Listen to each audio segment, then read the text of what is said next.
Rich, it's yours. Great to be with you today. Well, as most of you, I'm sure know, the national topic, resolved the United States federal government should enact substantial criminal justice reform in the United States in one or more of the following: forensic science, policing, sentencing. I have been involved in the high school topic selection process since 1972 as a member of the topic selection committee. I've just missed one topic meeting since that time. I can say with a considerable amount of confidence, we have never had a national topic that is more timely than the one that's been selected this year. We are right in the middle of this controversy in criminal justice reform, if you have been paying attention to the news, which I know that all of you have. So let's proceed in this affirmative session with a discussion of affirmative cases. When we do the negative session this afternoon, I'll spend quite a bit of time on topicality and talk about those issues. We'll also spend time this afternoon talking about disadvantages, and the reason that I'm mentioning them now is there are many affirmative cases that seem so easy on this topic, but any good strategist, if you've been involved in debate for a while, you know that you always have to think backwards from the kinds of counterplans and disadvantages that you're going to confront to decide what sorts of cases will actually work for you. With that introduction though, let's begin. And I sort of beginning with one policing case out of order. We will go back to forensic science in a moment, but just have to say with this particular resolution, the center of the topic has become criminal justice reform as it relates to race. And the center of that discussion right now is the George Floyd Justice and Policing Act that's in the House of Representatives. Again, pretty easy to keep up to date on this. The Senate alternative offered by Republican Senator from South Carolina, Tim Scott. The Justice Act is a watered down version of this. The Senate version suggests that we increase funding for training for police. It restricts but doesn't ban chokeholds. It makes no change in qualified immunity. But the House version, which by the way will go nowhere in the Trump administration, so it's still an available affirmative case. There'll be no inherency problem with this case. President Trump has made it very clear that he's not going to sign anything that changes qualified immunity, and the Senate won't even take it up most likely. Though events of the last week might possibly change that if the Republican senators decide that they need to distance themselves. But it's almost certain that even if it passes, President Trump won't sign it. Nancy Pelosi, the Speaker of the House, says this legislation contains bold, unprecedented reform, including banning chokeholds. People say, well, why can't you compromise with the other side? Well, they don't ban chokeholds, we ban chokeholds. So we're supposed to come up with a number of chokeholds that we're going to agree with, she asks. No, we ban chokeholds, stopping no-knock warrants on drug offenses, ending the court-created qualified immunity doctrine that's a barrier to holding police officers accountable for wrongful conduct. This affirmative case seems so easy and so natural from a debate context, but again, if you're an affirmative team, you've got to think about what negative debaters are going to do.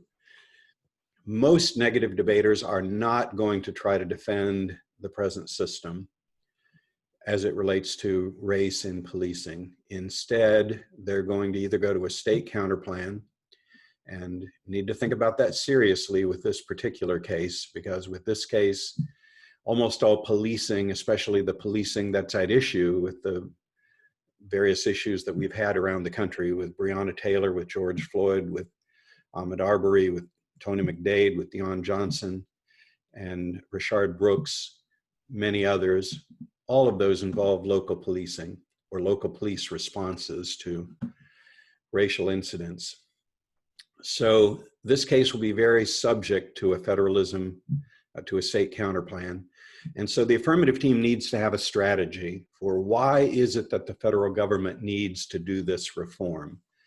And not only for this case, but for any affirmative case, the affirmative has got to think about a strategy that says the federal government messed this up, the federal government has created a problem, and therefore only the federal government can solve it.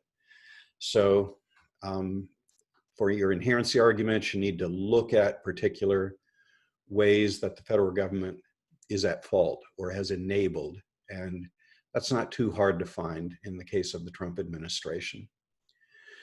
So, well, I also need to say a typical negative strategy against this case is going to be not to go to the political right and say, oh, policing is fine the way it is, we don't need to worry about it. The typical negative strategy is going to, well, I don't know how typical, but a common negative strategy is going to be to go to the left of this case and argue that reform is an alternative to abolition. And so you'll have negative debaters who will argue various different versions of defunding the police. So if, again, I just need to say about this case, it seems so easy. It seems so natural. It seems the national conversation. But we've got to keep in mind, when you choose an affirmative case, you need to think about the common negative strategies that are going to be used. And the common negative strategy against this case is not going to be to offer the Tim Scott Senate alternative. The typical negative strategy is going to either go to a state counterplan and or defunding the police or even abolition. So I just offer this case as the starting point because it's certainly the middle of this resolution. But let's go more systematically through the three elements of the topic: forensic science and policing and sentencing. So I want to go through a few forensic science cases that I think are natural ones as we begin our discussion of affirmative cases. And the background to this first one, Independence for Crime Labs, really comes from an understanding of the National Academy of Sciences report in 2009. They took a systematic look at crime labs. This is a very lengthy report, and there are lots and lots of critiques of crime labs. But the consistent recommendation of the NAS in this report was that crime labs need to be independent from law enforcement. What does that mean? Well, right now, almost all crime labs are run by local police departments or by state law enforcement agencies or by the FBI. And what that means is the crime lab becomes an agent of the prosecution. And very often, defense attorneys don't have access to the notes that are involved in the preparation of whatever report the crime lab people end up testifying to at trial. And so it becomes just an instrument of the prosecution. And why is that a problem? Well, Houston offers a very good example. Sandra Thompson is a major author in this area. You're going to run into her, both testimony in Congress and her 2015 book, Cops in Lab Coats. She's a professor of law at the University of Houston and was involved in moving the troubled Houston crime lab in Harris County, Texas, to an independent lab arrangement. And what that meant is no longer do the technicians in the crime lab work for the police, get paid by the police.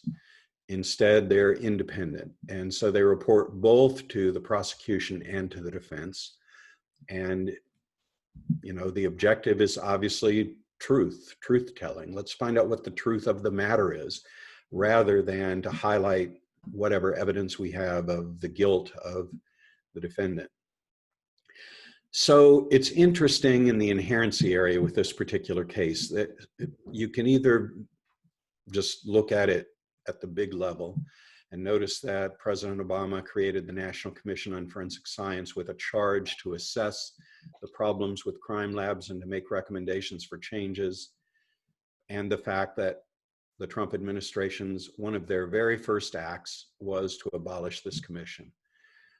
So that's easy inherency. The more technical, though interesting inherency argument comes from Rule 16 of the Federal Rules of Criminal Procedure, which sets the standard for many states as well. And what Rule 16 essentially says is that opposing counsel at trial can't get access to the lab notes, to the field notes of the crime lab, unless they can provide some rationale for why the crime lab result might be faulty. And so that creates an interesting catch-22. There are many critics of it in law reviews. Because how do you know what you need to ask for when you don't have the detailed lab results? So Rule 16 creates a barrier. It makes it difficult for the defense to use existing mechanisms to know what they can challenge in court. So there could be some affirmative cases that would just get rid of Rule 16, or some affirmative cases that would just reinstate the National Commission on Forensic Science. But the most likely affirmative plan would would remove, well, let me just read you the recommendation of Keith Finley, the Center for Integrity and Forensic Science at the University of Wisconsin. This is an article in the Washington Post in 2019. And by the way, if you download, I think Jan is making it available to you to download my PowerPoints and whatever. The underlying notes in my PowerPoint contain a lot of the information that I'm sharing with you. But Keith Finley says, what we need to do is remove all crime laboratories from administrative control of law enforcement. This was a recommendation of the 2009 National Academy of Sciences report. Science, if it is real science, should be neutral and objective. It should not favor or uniquely serve one side or the other. Only by fully removing all laboratories from administrative control of law enforcement can the laboratories begin to develop a real ethic of scientific neutrality and objectivity. And then the analysts have a realistic hope of avoiding the pressures and biases when one is perceived as part of the law enforcement team. In many jurisdictions, this suggestion is a non-starter, as police and prosecutors typically jealously protect their laboratories as the source for their evidence. So I think what makes this a powerful affirmative case is that there are things that the federal government has done and would have to do in order to accomplish this affirmative. So, for example, you could have a state counterplan that would take crime labs for local police departments away from being run by the local police department, but that wouldn't do anything about the FBI. And this case would include a lot of criticism of the FBI. So a state counterplan would be easily subject then to, to permutations that would say, well, yes, it would be a good idea to establish independence for state and local crime labs, but much better to have the federal government fund that, and the federal government is also at fault. And we also need to remove federal crime labs from being controlled by the FBI and have an independent executive agency that has oversight over crime labs. So I think a very good affirmative case, I think probably the most common affirmative case in the area of forensic science, is going to be the proposal to create independent crime labs. By the way, for those of you who have been in these sessions before, it's really unusual for me to not be able to take questions as we go. And not be able to conduct a little drawing where I hand out some copies of the Baylor briefs and other things, which, by the way, it looks like I'm going to have a garage full of this year because we printed the same number of them. It doesn't look like very many of them are going to be ordered. So I wish that there was a way to do that, but I don't know how to do it virtually. So sorry about that. Second affirmative case in the forensic science area, to reform DNA collection and testing. So the harm area, as with so many affirmative cases on this topic, will likely focus on the discriminatory nature of the present system, the way that it discriminates based on race and minority status. The big source in this particular area is also a 2015 book written by Erin Murphy. She's a professor of law at the NYU School of Law. Inside the Cell, The Dark Side of Forensic DNA. And it's a big old fat book and just filled with problems about the current system for the collecting and use of DNA. She says compulsory DNA programs are tied to arrest and conviction rates, and every state has a criminal population that overrepresents Blacks and or Hispanics while underrepresenting whites. Thus, it's safe to assume that the National DNA Database, the CODIS database, itself is racially skewed. Not only does this mean that Blacks and Hispanics disproportionately endure genetic surveillance, but it also specially exposes those groups to any errors or abuses in the operation of the database.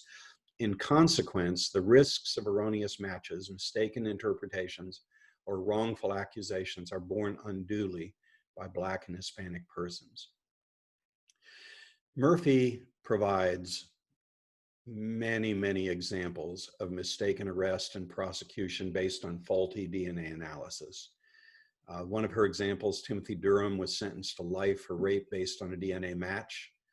Jurors ignored the testimony of 11 persons who placed him at a skeet shooting contest in another state on the day of the rape. Credit card purchases proved that he was out of state, yet the DNA evidence was given so much credence by the jury that he was found guilty in spite of a lot of contradictory evidence. He endured 3.5 years of unending brutality in prison, many beatings, broken ribs, exited prison after 3.5 years when he was finally exonerated as a broken person. After that time, his attorney convinced a judge to order a reanalysis of the DNA that found that the original analysis was in error. He was released, but of course, never the same person. How can that happen? Well, as Murphy and many others point out, the CODIS database doesn't include the full DNA profile. It only has a limited snatch, a sample of the DNA. And unlike, as she points out, unlike the claim so often made at trial that this is 99.95%, it has to be this person, that would, those kind of claims would be true, perhaps, if you were looking at the whole DNA profile, but when you're only looking at the limited sample that CODIS collects, not so. She provides another example. Well, I mean, she provides hundreds of examples in her book, but another example, a technician at the lab mistakenly switched the DNA samples collected from an alleged perpetrator and his accuser. So in the lab, the two were mislabeled. The perpetrator sample wrongly attributed to the victim then matched 2 unsolved rapes in the DNA database. As in a horror story, the victim became a wrongfully accused defendant when prosecutors charged him with those crimes. But fortunately, the victim's lawyer managed to uncover the error. Unfortunately, the list of DNA laboratories that have been involved in a serious error along those lines touches nearly every major DNA laboratory in the nation. And of course, these are only the mix-ups that are caught. Not every accused will be so lucky. Oh, some of the examples are just incredibly egregious. There's one example in Europe where for a long period of time, the notion was that there was a mass murderer loose in, she was tied to, I think, 23 or 25 different murders. And so there was this, she was like highly sought after suspect. Finally, when they identified her, they discovered that she was a person that worked in a company that made swabs. And so her DNA had been incorrectly linked to like more than 24 murders because some residual DNA of hers was still on the cotton swabs. Murphy points out that several studies, like one where a person was asked to hold a straw and then pass it to the next person, and then pass it to the next person, pass it to the next person. And when the DNA in that straw was tested, all of the DNA of the previous people who had held the straw were identified, and the strongest DNA sample was not even the last person to have held it. She points out one example where,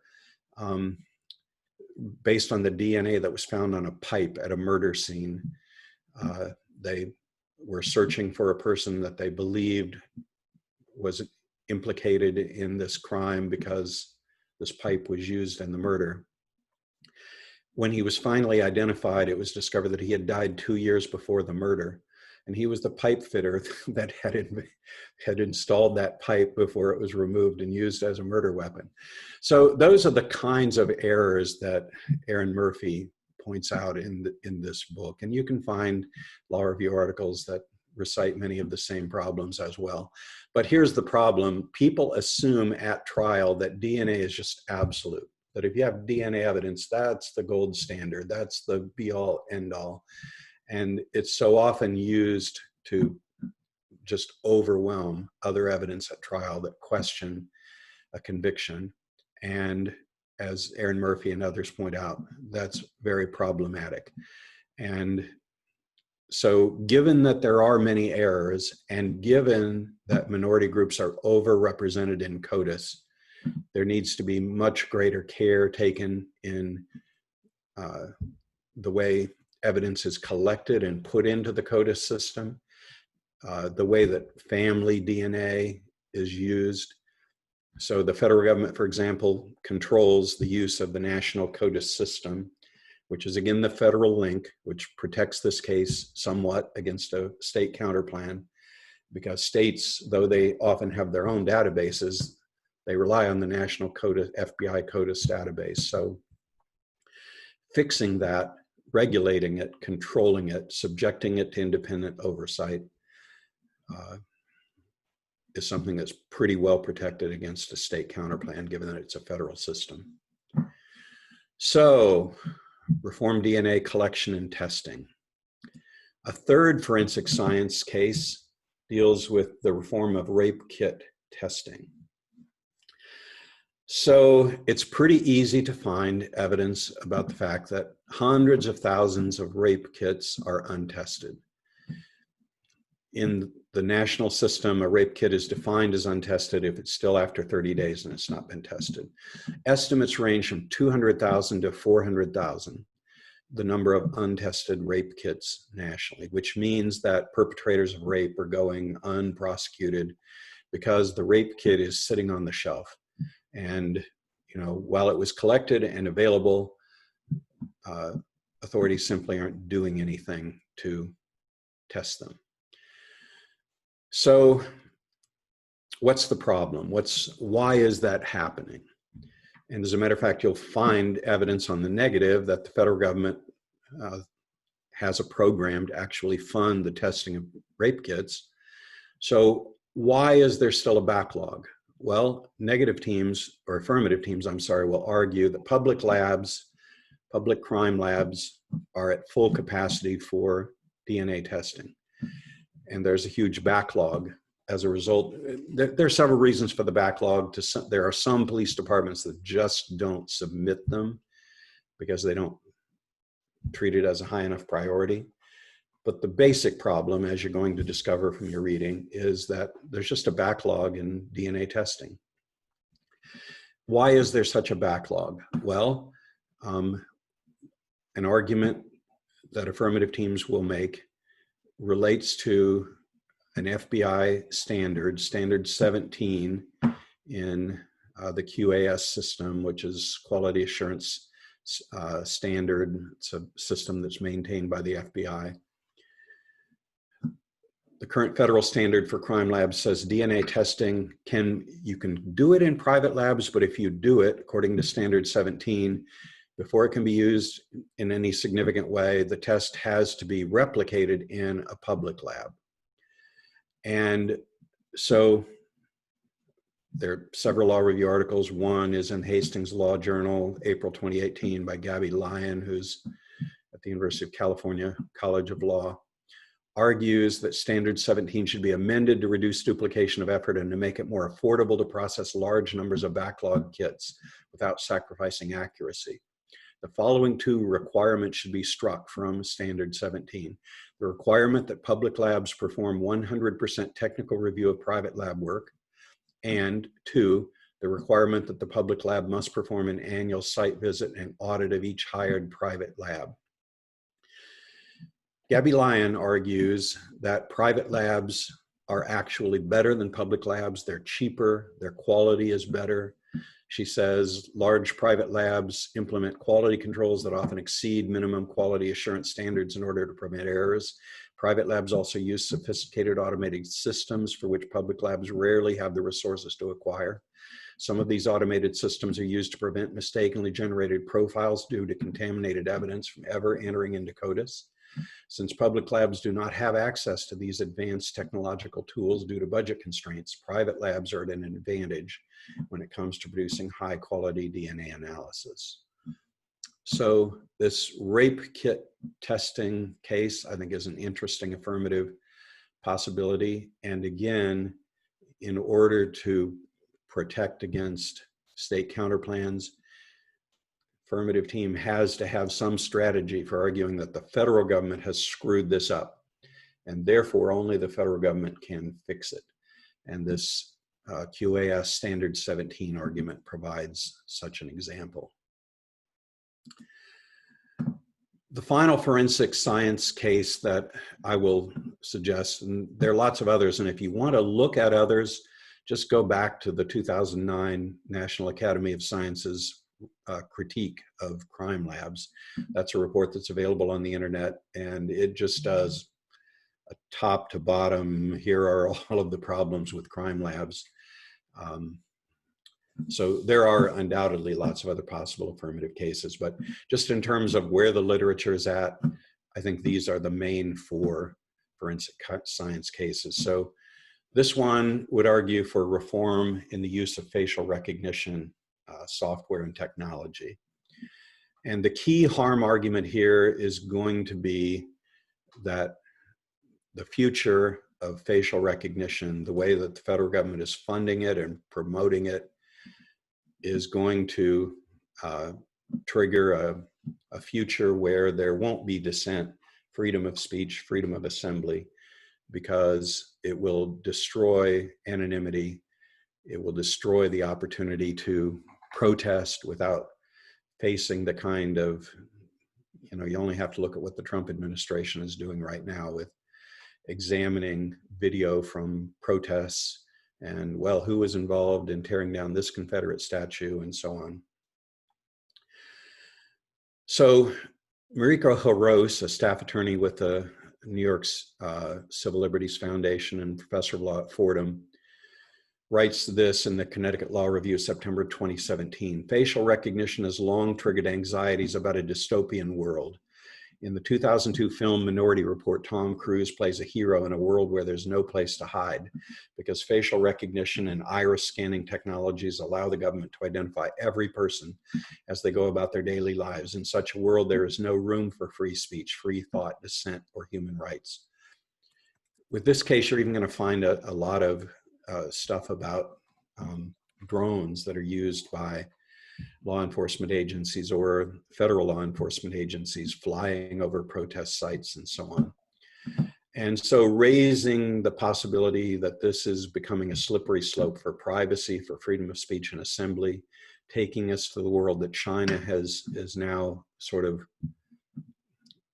bringing into reality. This article in the Christian Science Monitor in 2019 by Matt O'Brien, are fears of an all-seeing artificially intelligent security apparatus overblown? Not if you look at China, where advancements in computer vision applied to vast networks of street cameras have enabled authorities to track members of ethnic minority groups for signs of subversive behavior. Or Caitlin Ringrose, at the Notre Dame Law School, writing in the Virginia Law Review, February 2019. Anyone passing a police officer equipped with this technology, she's referring to body-worn cameras, may be scanned, identified, cataloged in a facial recognition database without being suspected of any crime, or even communicating with the officer. This transforms walking down the street where police are present into a police interaction. In addition to the very real possibility that bad actors might potentially get a hold of the resulting data, facial recognition technologies disproportionately affect people of color, and integration with body-worn cameras carries the probability of chilling free speech in public places. Although technology often outpaces legislation, privacy law must rise to meet the requirements of the First and Fourth Amendments in response to the integration of facial recognition technology and body-worn cameras. All right, let's talk about policing cases. So,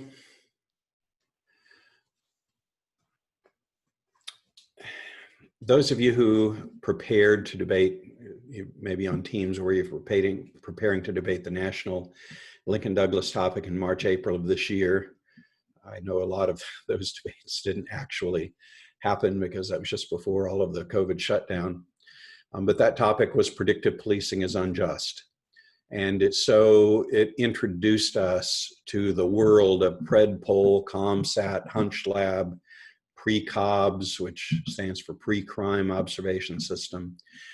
All of the various software systems that are being used by major police departments to essentially try to identify crime before it happens.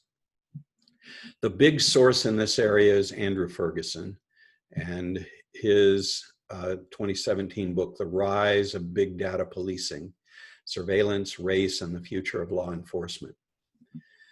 And he writes, the danger is that these algorithms, which are trained on data produced by people, may reflect biases in that data, perpetuating structural racism and negative biases about minority groups. Big data policing involves a similar danger of perpetrating structural racism and negative biases about minority groups.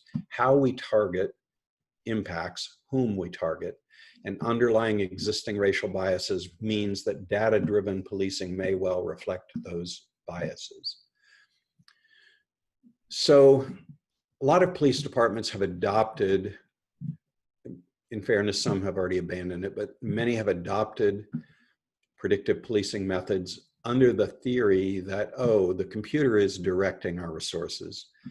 And so there are no human biases that are present. And of course, the many people who critique these methods say it's an insidious process where biases are being embedded in computer data and therefore become unseen and unexamined. And these software programs, because they're proprietary, are not subject to examination. So, you know, the police department can just say, well, you know, we didn't do it. It's where the computer directed our resources. And so the theory is it perpetuates police practices like broken windows policing, where the police are directed to go to minor crime and stop and frisk, and to policies that perpetuate racism. The affirmative plan is harder with this. You know, it's easier with a Lincoln Douglas topic where you're just kind of proposing whether this is good or bad. But there are those who propose that we just have a policy of banning the use of big data policing software. That makes this case fairly subject to states' counterplans, but certainly something that affirmative teams in this area have got to think about. Solvency is the hard part with this particular case. So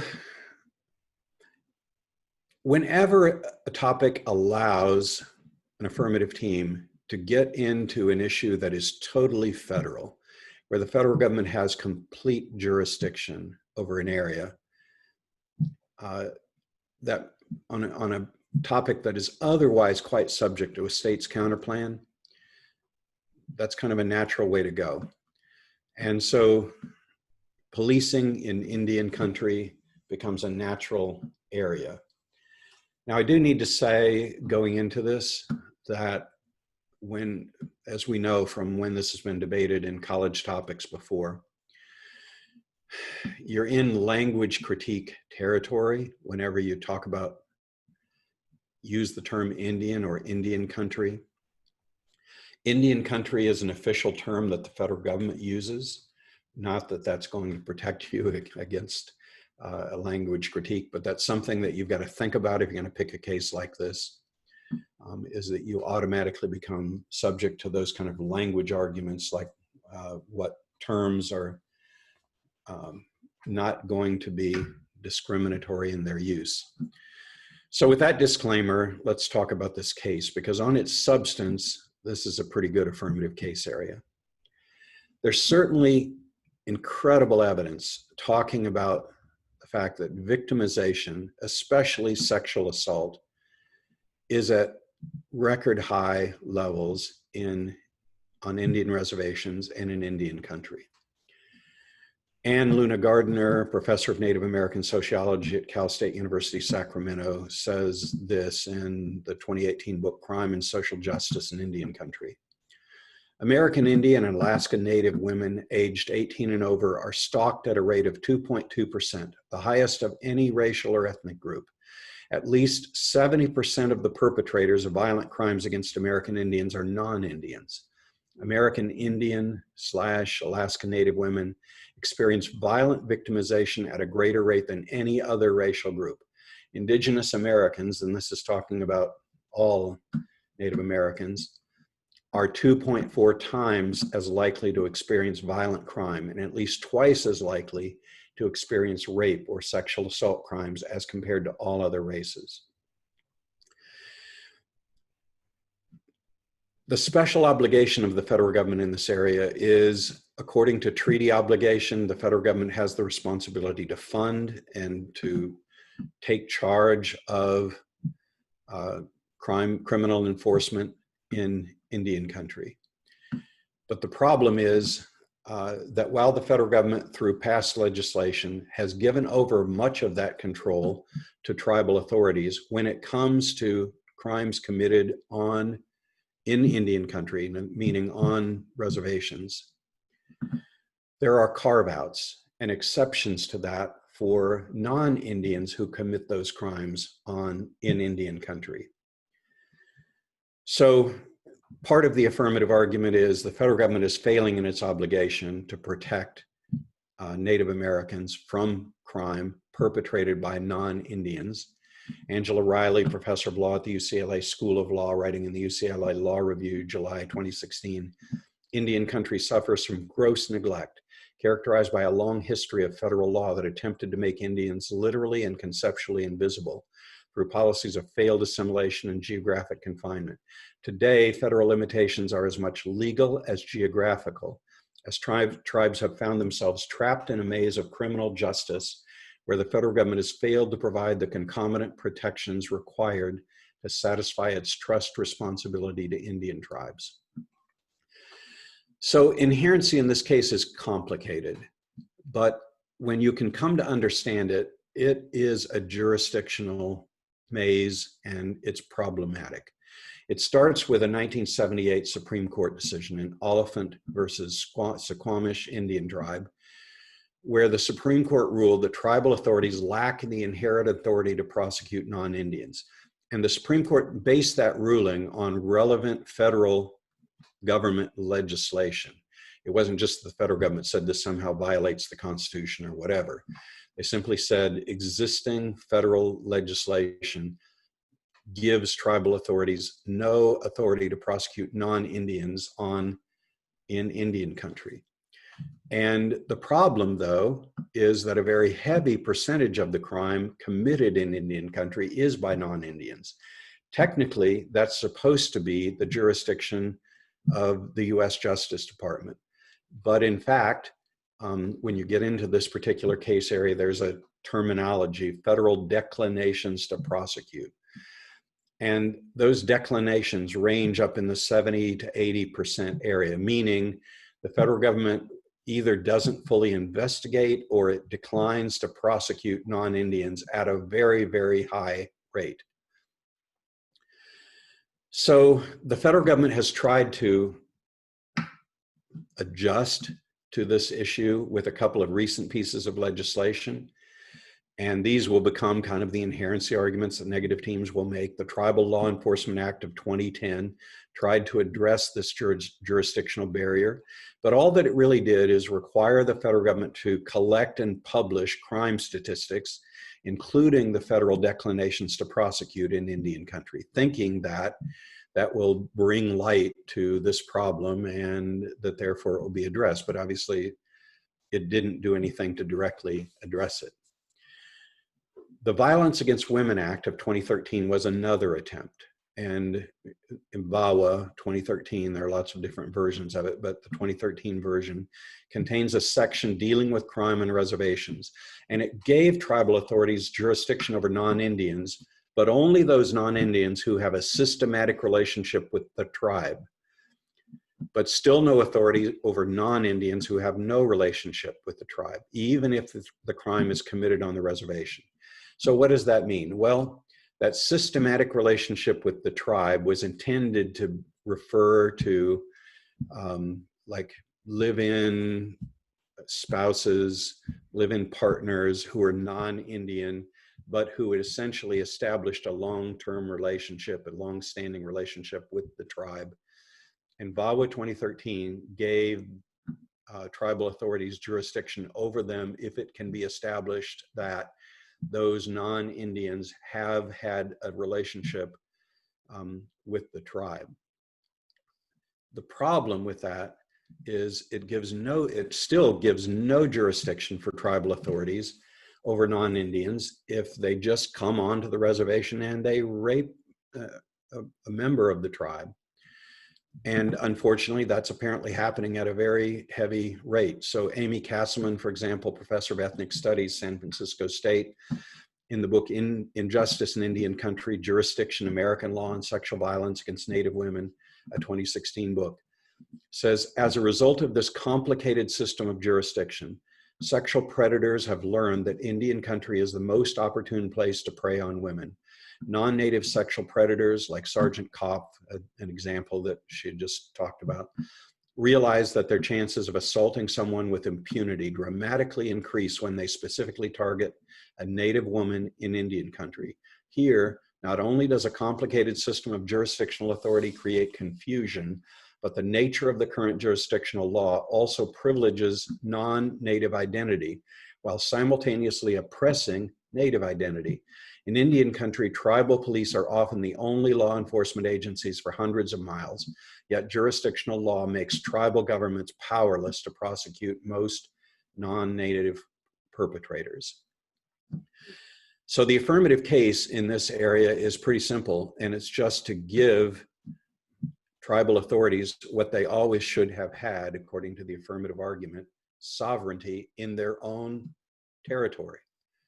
Sovereign capability to prosecute non-Indians who commit crime within the jurisdiction of the tribe. So this particular affirmative case, pretty well protected against the state's counterplan because only the federal government can change this jurisdiction. Numerous Supreme Court cases have ruled that only the federal government has jurisdiction over Indian country. And so a change in jurisdiction requires an action by the federal government. All right, next affirmative case.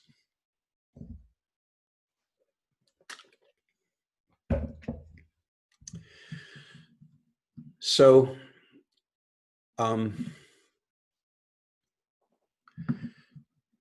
Jana, I'm trying to keep control of time. I want to leave about half an hour for when we finish. So we would need to finish by, my computer is saying it's 10:48 a.m., but I don't think it's changed from Florida time. No, it is 10:48. That is correct. Yes. Okay, so we still have about an hour. Yes. You are okay. fine. All right, so another affirmative case in the policing area to reform military style policing. So, you know, this is terminology that you're very familiar with the current issues that are in the national news. The harm argument in this area is just going to talk about the warrior mentality that dominates local policing. And this is what guarantees police department mistreatment. So, you know, the harm argument in this area is very similar to the kind of argument that we were talking about with the George Floyd Justice and Policing Act. But the inherency in this case is stronger, because the inherency argument here is that Section 1033, that's a term you're going to hear so often on this topic. It's Section 1033, or sometimes referred to as Program 1033 of the National Defense Authorization Act. It provides military equipment free of charge from the Department of Defense, the U.S. Department of Defense, to state and local law enforcement agencies. The state and locals only need to pay to move it to their jurisdiction. Otherwise, it's free to them. So this includes assault weapons, military uniforms, flak jackets, but also big equipment like mine-resistant ambush-protected vehicles, or MRAPs, tanks, armored personnel carriers, helicopters, and other kinds of big military equipment. So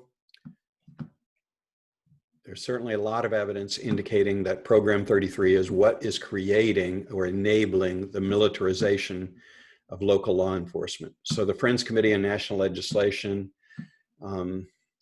there's a web post, Stop Militarizing Law Enforcement, a 2019 post. This militarization of law enforcement only makes matters worse. The Stop Militarizing Law Enforcement Act, which is HR 1714, it's a piece of legislation in the current session of Congress, would place much needed limits on transfers of deadly and militarized equipment to local police departments to ensure that they're serving communities, not occupying them. So this affirmative case is an interesting example that there are many other examples of, where you could have an affirmative plan that actually advocates a particular piece of legislation present in Congress. And toward that end, one of the documents that I've provided to Janet to, I think, make available to you to download is a list of, I don't know how many there are there, more than 2 or 3 dozen pieces of legislation in the current session of Congress that are proposing reforms in forensic science, in policing, or in sentencing. And this is one example of those, the Stop Militarizing Law Enforcement Act. So again, it's just a pretty simple little case which says that the federal government should stop providing equipment to state and local law enforcement agencies from the U.S. Defense Department. And another inherency argument that you'll find in this particular case, President Obama, during his administration, had instituted a severe restriction on the 1033 program distribution. That too was reversed as one of the first acts of the Trump administration. So an easy inherency argument.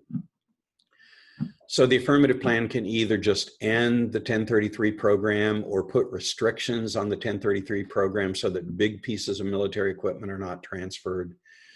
As negative teams will argue, a lot of things transferred in the 1033 program are kind of harmless, like copy machines and things like that. But the plan would at least stop big pieces of military equipment. And I think this piece of legislation in Congress, the Stop Militarizing Law Enforcement Act, does have some exceptions in it. You'd have to check that out. Another policing case, reform the policing of immigrants. Now, when we get to negative topicality arguments, that's the consideration you've got to think about in this particular area. Whether what it is that you're proposing to do with your affirmative plan is topical. And we'll get into those issues when we look at them later on the negative with topicality, but it's a consideration you have to make with this. Otherwise, this is a pretty easy affirmative case. The Trump administration, as we all know, has really doubled down on attacking immigration in nearly every form. So harm arguments, you can talk about dividing families, destroying communities, Alex Vitale, professor of sociology at Brooklyn College, in the 2017 book, The End of Policing, writes, border policing is hugely expensive and largely ineffective and produces substantial collateral harms, including mass criminalization, violations of human rights, unnecessary deaths, breakup of families, racism, and xenophobia. So you can just kind of pick your harm argument in this particular case area. And again, the inherency is very easy. In this particular area, it's, you know, pretty easy to find evidence that the Trump administration doesn't like immigrants and is doing nearly everything that it can to ramp up ICE enforcement, but also to tie states and localities into the enforcement of federal immigration policy. So, for example, in one of the affirmative cases in issue 3 of the Policy Debate Quarterly is an affirmative immigration case that would end the federal government's use of 287G agreements. This refers to a section of the Immigration and Nationality Act that allows the federal government to partner with local law enforcement agencies to help enforce immigration law. This is really an effort, I would say, of the Trump administration to end sanctuary cities and sanctuary states, to try to intimidate states and localities into agreeing to enforce federal immigration law by threatening to cut off their law enforcement funding, et cetera. But it should be noted that 287G did not begin with the Trump administration. It's been around for a while. It entered into fairly significant use during the Bush administration. It was used to a lesser degree through the Obama administration, but the Trump administration has doubled down on it and is trying to essentially force states and localities into signing these 287G agreements, and as a result, essentially tying states and localities into the enforcement of federal immigration law, which obviously is a good inherency argument, but is also a protection against a state's counterplan, because this change in federal law is something that the state's counterplan cannot accomplish. So here's an article, for example, in, well, no, this is in the book, The New Immigration Federalism, 2015. The author here has a very long name, Karthik Ramakrishnan. Says, soon after 9/11, localities began using a relatively obscure and dormant part of the 1996 federal immigration overhaul, this so-called 287G agreements, named for the section of the Immigration and Nationality Act that provides authority for them, allow local law enforcement and federal agencies to enter into a memorandum of understanding with federal officials that empower local officials to be trained in and enforce federal immigration law. Notably, despite providing for the possibility of supervised and delegated local enforcement of immigration laws in 1996, localities did not begin entering into such agreements with much frequency until after 2005, with political battles on immigration heating up both nationally and locally. The increase in 287G agreements during that time was indicative of a larger trend. And obviously, you're going to find a lot of evidence that the Bush administration has put this program on steroids, has essentially used all of its tools to try to force states and localities into this participation. So what would the affirmative plan do? Well, the most limited affirmative immigration plan, and probably the most topical version of it, would be one that would end the 287G agreements. The more aggressive affirmative plans that want to get at the broader harms of ICE enforcement might just do open borders or end the criminalization of enforcement that is really ramped up during the Trump administration. Again, once you go that far, you're really begging for negative topicality arguments that we'll talk about later. But so there are big and small versions of the policing of immigrants that affirmative teams can get into.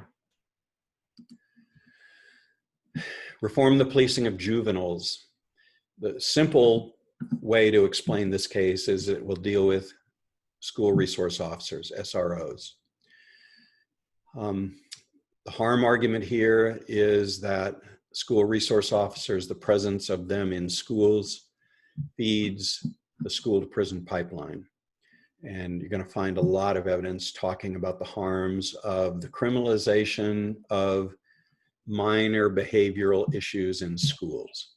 So what used to be you're going to get sent to the principal's office is now all too often turned over to the SRO, which may end up in that person being sent into the juvenile justice system. And if you have a question about whether the juvenile justice system is part of criminal justice reform, there's certainly a lot of evidence that juvenile justice is criminal law. So affirmative team is okay on topicality there.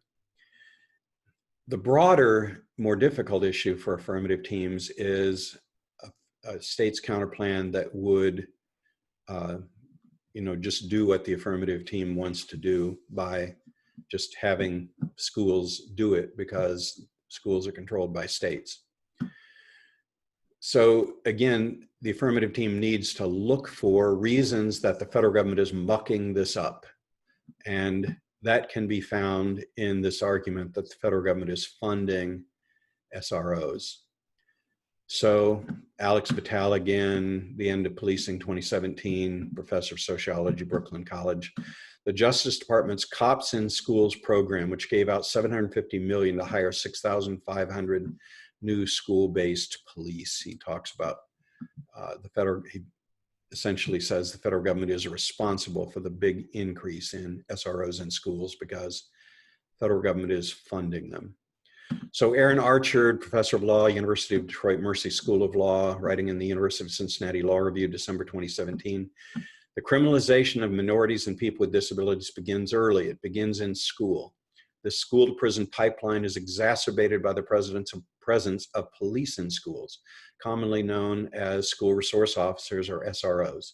Schools' use of SROs has grown in response to perceived threats to student safety, but this growth has also coincided with a rise in those schools' disproportionate and harsh punishment of students of color and students with disabilities. So again, you turn minor behavioral disobedience into criminal penalties.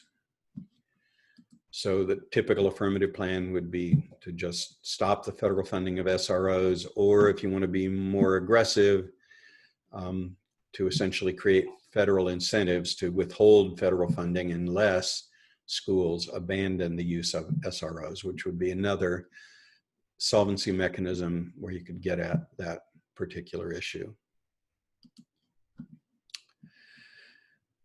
All right, police use of civil asset forfeiture. So this is an interesting area and it requires some explanation. In the United States, we have the authority for both federal and local police to use civil asset forfeiture. We have both civil and criminal asset forfeiture. So criminal asset forfeiture is not that controversial. It essentially says you're convicted of a criminal offense. The federal government or the state government can seize your property, theoretically the proceeds of your criminal activity. The much more controversial element of policing is involved in the use of civil asset forfeiture, which means theoretically, and as it's used in many police departments around the country, and certainly by the federal government, you can have your assets forfeited if you're even suspected of a criminal offense. And then if you want to get your property back, you have to go to court and face the cost of hiring an attorney and that type of thing. Many people don't even bother to do it because the cost of that litigation, which very often is unsuccessful in any case, of getting your property back may be more than what the property was worth to begin with. So, just a little bit of evidence on this issue. Brent Cochran, Columbus School of Law, writing in Government Piracy. Well, this is a newspaper article, Government Piracy and Civil Asset Forfeiture. Fast forward 30 years and now civil asset forfeiture has become part and parcel of every police force in the United States, as well as federal law enforcement agencies. Many police forces actually write the proceeds of it into their budget. They're literally counting on seizing enough property to meet their budget. So in a recent Supreme Court case, there was an exchange between Solicitor General for the state of Indiana and Justice Breyer, where Justice Breyer asked the question of the Solicitor General in Indiana. So if the police stop a vehicle that's driving 5 miles per hour over the speed limit, are the police allowed to seize that person's vehicle as their own property? And amazingly, the Solicitor General of Indiana said, yes, you can do that. And this article talking about that issue says, anyone who speeds has to forfeit their Bugatti, Mercedes, or special Ferrari, or even their jalopy. You may not have heard very much about civil asset forfeiture, but I guarantee you, if you Google it up, you'll very quickly become pretty incensed. This particular case, when you get into researching it, is also very well protected, actually, against a state's counterplan because of something called equitable sharing. Equitable sharing is, let me just read you a piece of evidence. This is from Joe Carter at the Acton Institute, 2017 article. Equitable sharing allows state and local law enforcement to team with the federal government to forfeit property under federal law instead of state law. Participating agencies allow the federal government to keep some of the proceeds from the sale of the seized property, even though they may receive up to 80%, they can keep up to 80% for themselves. In 2015, President Obama ended the equitable sharing program, but it was reinstated by the Trump administration. In fiscal year 2016, the states received $314 million in cash and sale proceeds from the federal equitable sharing program. So, for example, the state of Missouri and numerous other states, recognizing the public outcry to civil asset forfeiture, actually passed legislation ending the state authority for the police to engage in civil asset forfeiture. But as you will read, law enforcement agencies, local law enforcement agencies in the state of Missouri and in other states are able to evade those state bans on the use of civil asset forfeiture by using the Trump administration workaround, which is the federal equitable sharing program. So they're seizing the property under federal law. The federal government, in the agreement under equitable sharing, keeps 20% of the proceeds and gives 80% back to the local law enforcement agency that seized the property. You will find some amazing evidence in this. You know, it talks about legal theft of property. So, for example, there's one amazing piece of evidence that says the government's use of equitable sharing and civil asset forfeiture has actually stolen more money from American citizens than have been lost through burglary. I know that's an amazing statistic to absorb, but you'll find evidence that says that's actually true. That the greatest threat for theft of property comes not from a criminal stealing your property, but from the government stealing your property. So, you know, the solvency, you could have the federal government either just end equitable sharing, which would be the easier thing to do in terms of protecting yourself against a counterplan. Or you could, again, just use the strings of federal dollars to say both the federal government and the states are going to end equitable sharing if they want to receive continued federal funding for law enforcement.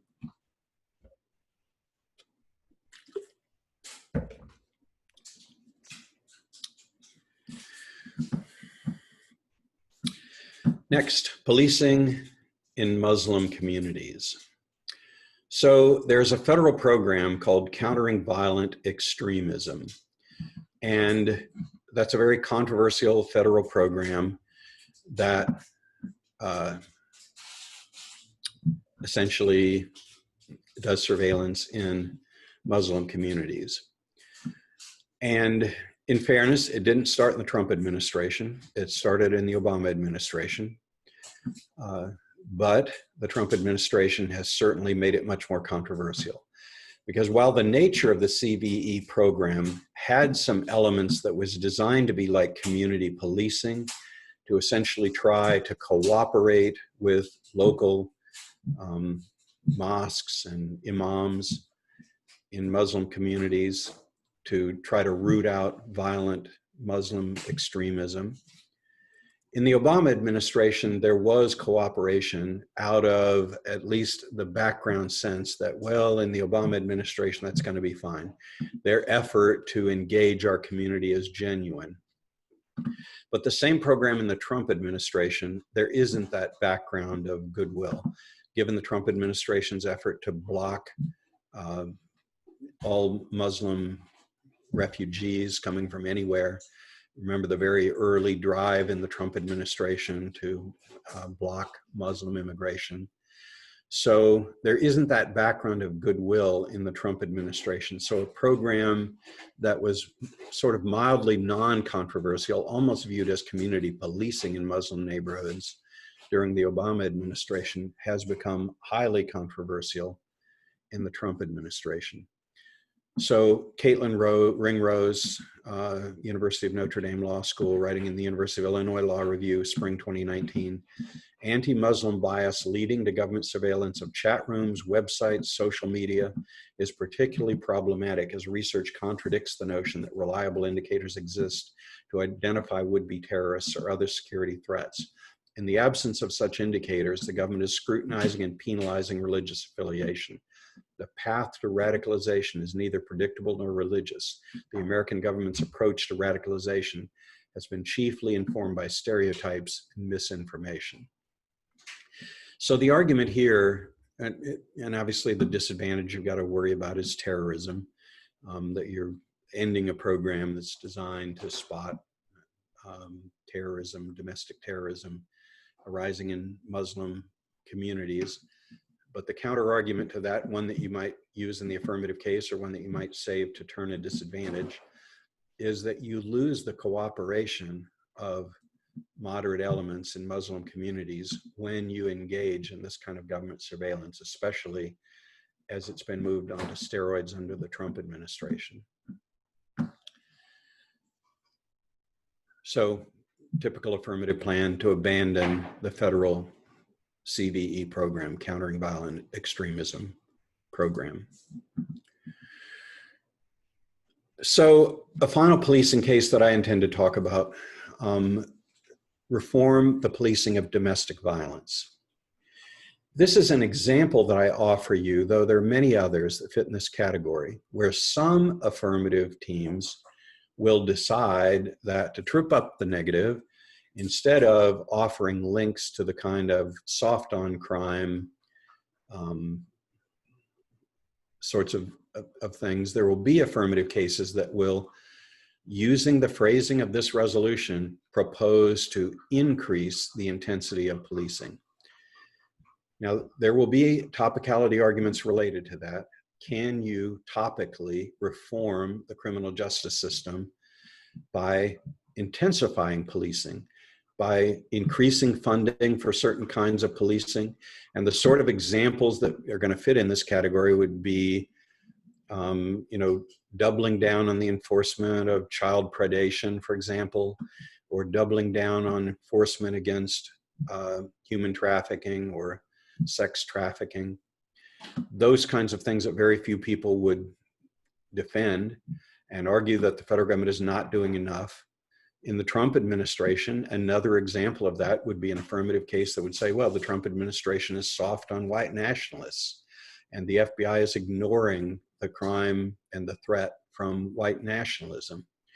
And you can certainly make that case in the Trump administration. And so there may be some affirmative cases that would say, well, we need to increase federal criminal justice enforcement in those areas and increase funding. But the one example that I will offer to you in this area, and it's an interesting one because the case on its merits is a fairly strong case, is to reform the way that police handle domestic violence incidents. So the harm argument is pretty easy. Domestic violence is an epidemic in the United States. You know, it's a major problem, pretty easy to document. The inherency argument in this case, though, the one that I would suggest based on the law review literature, is kind of a very specific and a sophisticated argument. And it's an argument that based on decisions in the most prominent example of which is Castle Rock versus Gonzalez in 2005. The Supreme Court has ruled that police cannot be held responsible for their failure to enforce restraining orders. There's certainly a lot of evidence that police do not enforce restraining orders. And why do they not? Well, obviously, limitation of police resources, other things to do, that kind of thing. But the facts of this case in Castle Rock versus Gonzalez are heartbreaking. So Jessica Lenahan Gonzalez was the mother in this case. She had sought and received a restraining order against her estranged husband, who was threatening her and her 3 children, her 3 girls. And this relates to a 1999 incident, even though the Supreme Court case wasn't settled until 2005. So the police in Castle Rock, Colorado, failed to respond to her repeated calls for help when her husband, Simon Gonzalez, was violating restraining orders. And in one of those instances, Simon Gonzalez kidnapped her 3 young children in a violation of the restraining order, obviously. He subsequently shot all 3 of them, placed them in the back of his pickup truck, and delivered them to a local police station. When this case got to the Supreme Court in a 7-2 decision ruled that Gonzalez had no recourse for police failure to enforce the restraining order, and therefore could not claim that the police had violated her right to due process. So this Castle Rock decision is being this is another one of those specific issues in police use of qualified immunity. Essentially says police cannot be held responsible for failure to do their job because you can't sue the government. That's essentially what this case comes down to. So Jill Engel, professor of law, Penn State Law School, writing the Georgetown Journal of Gender and Law, spring 2016. In a nation where just a few decades ago, marital rape remained legal in several states, surely we can quiet the pleas and protests for good. The Supreme Court should crystallize a new dimension of freedom, as clarified so eloquently in Obergell, for citizens of domestic violence by overturning Castle Rock and guaranteeing them the protections from law enforcement that due process of liberty demands. So again, what this case essentially boils down to is, can police be held responsible for failure to do their job? In this case, the enforcement of a restraining order. And what good is a restraining order if the police know that they have no responsibility to enforce it? So there are many law review articles dealing with this Supreme Court case, Castle Rock versus Gonzalez. Actually, this was taken by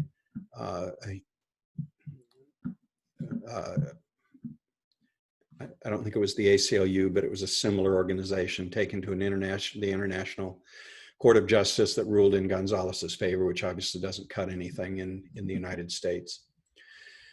But again, I offer this case as an example to you of there will be some affirmative teams that will choose to go in the opposite direction that you would think that anyone would go on this topic, and argue that we need to have more policing rather than less in particular areas. All right, let's talk about sentencing cases. So obviously the big one, I think the biggest one in this area is going to be to abolish the death penalty. And again, the most common harm argument in this area, though there are many potential ones, is that the death penalty discriminates based on race.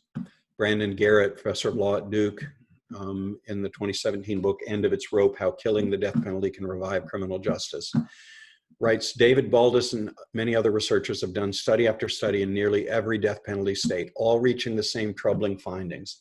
The race of the victim defines who gets sentenced to death. The US Senate asked the General Accounting Office to review the literature. They found the race effects in 80% of the studies. In a more recent review, over 90% of cases had effects based on the race of the victim. And an American Bar Association assessment of death sentences in major death penalty states found racial disparities in every case. So there are lots of other potential harm arguments, like the death penalty is barbaric.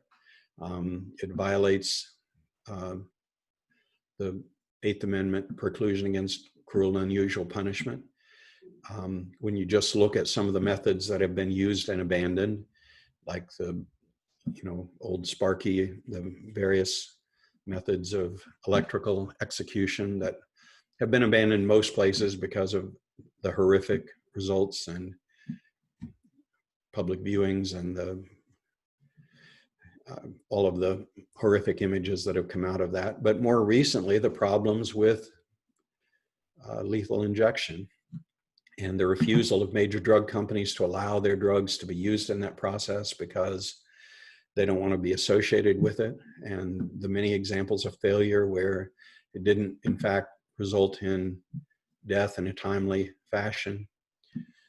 So there are lots of other harm arguments that it doesn't actually deter as had been claimed, etc.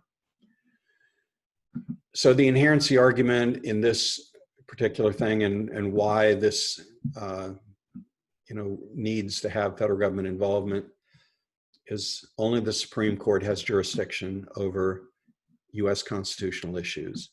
And the argument is that the Supreme Court should rule that this is cruel and unusual punishment under the Eighth Amendment, or it denies due process under the 14th Amendment, given the obvious racial bias in the administration of the death penalty. As with any affirmative case that involves the use of the Supreme Court in its planned mechanism, there will be topicality challenges. But outside of that, this is going to be a very, very common affirmative case, as you can imagine. So drug decriminalization will be a major case on this topic. And the harm argument is that it's a driver of mass incarceration. Lots of problems, obviously, with mass incarceration. We'll get into more of those on the next case, but we incarcerate more than any other advanced country in the world by a bunch. We destroy families. When people get out of prison, they can't get jobs. So we create a problem for our welfare system, problem for our employment system, etc. The inherency argument here, states are in fact liberalizing drug laws. Many have made marijuana use and even sale legal, but the federal government continues to make it illegal. The solvency on this case, oh, by the way, just to stop on that for a minute, the inherency argument. One of the things that protects this case well against a state counterplan is that, ironically, in the states, only a fairly small percent of state prisoners are drug offenders. So this piece of evidence, for example, from John Pfaff, professor of law at Fordham Law School, Locked in the True Causes of Mass Incarceration and How to Achieve Real Reform, a 2017 book. While people with drug convictions make up about 16% of state prisoners, they make up approximately 49% of federal prisoners. The federal system is also distinctly more punitive in general, and especially so when it comes to drugs. So, okay, state counterplan can solve the problem at the state level, but at the federal level, drug convictions make up almost half of all imprisonment. And so it's much more significant an issue at the federal level than it is at the state level, which is another reason why this case is better protected against a state counterplan. Solvency is, what the plan will do. That's a head scratcher with this particular case. You certainly do, as we'll talk about later when we get to the negative, get into big topicality problems when you're going to legalize drugs. A little less problem if you're going to decriminalize drugs, depending on what you mean by decriminalization. By decriminalize, do you mean, okay, they're going to be still convicted of a drug offense, but they're no longer going to be sentenced to imprisonment. They're going to be, either no penalty, or they're going to be treated in the community, or they're going to be diverted to drug treatment programs. Those are more easily topical, but also more subject to a counterplan. What about a counterplan that just says, okay, we're going to legalize, we're not going to allow them to be convicted, and then just argue that, conviction itself is bad. It destroys, even if you have a criminal record for a felony, if you leave that on the books, even though you don't send a person to prison, well, you've pretty well destroyed their livelihood by putting a criminal conviction for them on the books. So got to think about that pretty carefully. What can you do topically? We'll talk about those issues when we get to the negative. And then, are you going to be protected against a counterplan that just says, oh, well, legalization is better than decriminalization? And there's certainly literature on that. Well, this is another major sentencing argument, and just abolish mandatory minimum sentences. So the First Step Act went halfway this way.